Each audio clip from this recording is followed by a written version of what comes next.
नमस्कार प्यारे बच्चों, कैसे हैं आप? तो आज हम करेंगे निंदा रस का अभ्यास कार्य। शुरू करने से पहले आपसे गुजारिश है, चैनल को सब्सक्राइब करें और लाइक ज़रूर करें और लास्ट में कमेंट लिखना ना भूलें कि आप कर्नाटका के कौन से डिस्ट्रिक्ट को बिलोंग कर रहे हैं। तो चलिए शुरू करते हैं। तो पहला प्रश्न है, धृतराष्ट्र की भुजाओं में कौन सा पुतला जकड़ा गया था? उत्तर, धृतराष्ट्र की भुजाओं में भीम का पुतला जकड़ा गया था। दूसरा प्रश्न, पिछली रात को ग के साथ बैठकर क्या करता रहा? पिछली रात को ग के साथ बैठकर वह निंदा करता रहा। अगला प्रश्न है, कुछ लोग आदतन क्या बोलते हैं? उत्तर, कुछ लोग आदतन झूठ बोलते हैं।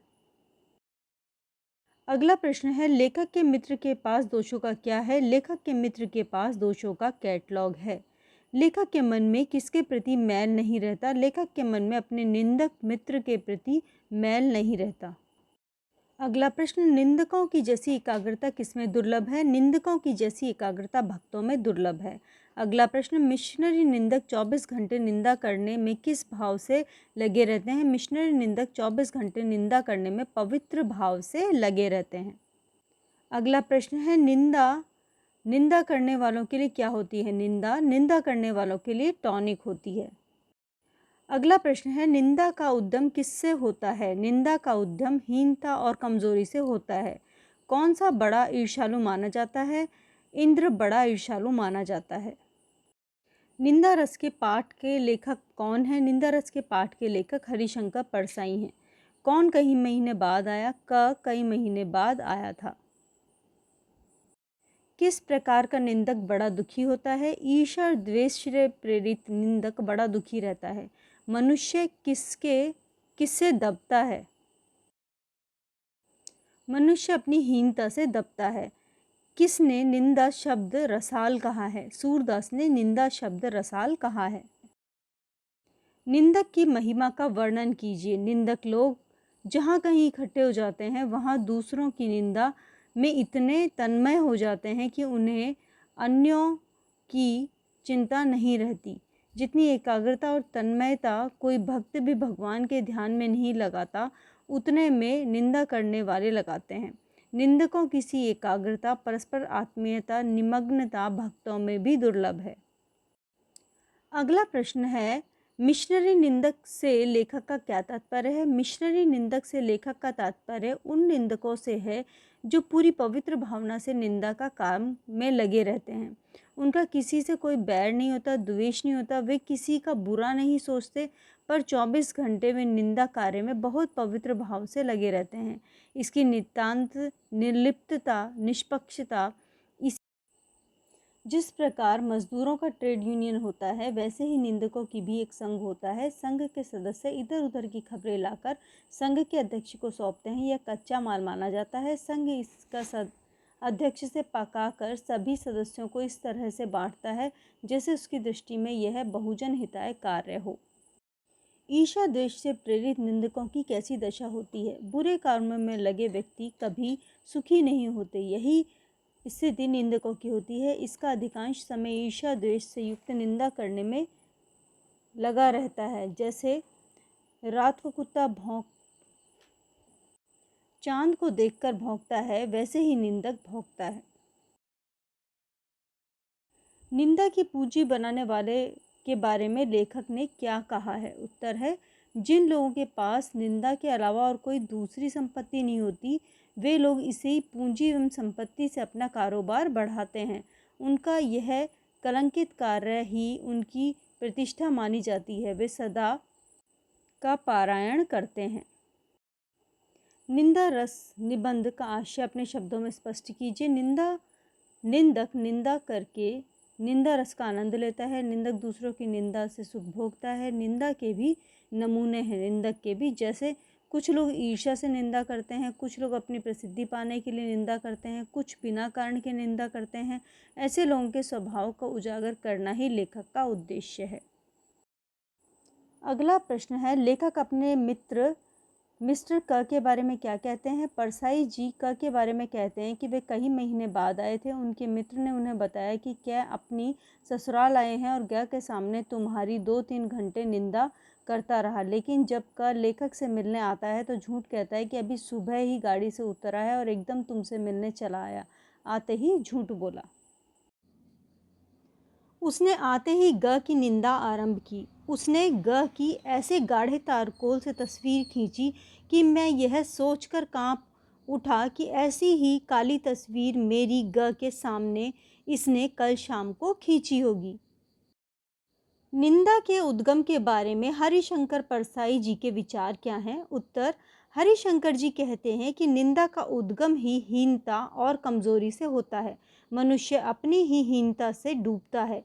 वह दूसरों की निंदा करके ऐसा अनुभव करता है कि वे सब निकृष्ट हैं और उनसे अच्छा है। उनके उसके अहम की इससे तुष्टि होती है। बड़ी बड़ी लकीर को मिटाकर ही छोटी लकीर कुछ बड़ी बनती है। अगला प्रश्न है, निंदा की प्रवृत्ति कैसे बढ़ती जाती है? जैसे जैसे कर्म क्षीण होता है वैसे वैसे निंदा की प्रवृत्ति बढ़ती जाती है। इंद्र बड़ा ईर्ष्यालु माना जाता है क्योंकि वह निठल्ला है। स्वर्ग में देवताओं को बिना उपजाए अन्न, बे बनाए महल और बिना बोए फल मिलते हैं। बिना कर्म के उन्हें अप्रतिष्ठित होने का डर बना रहता है। इसीलिए कर्मशील मेहनती मनुष्यों से ईर्ष्या जलन होने लगती है।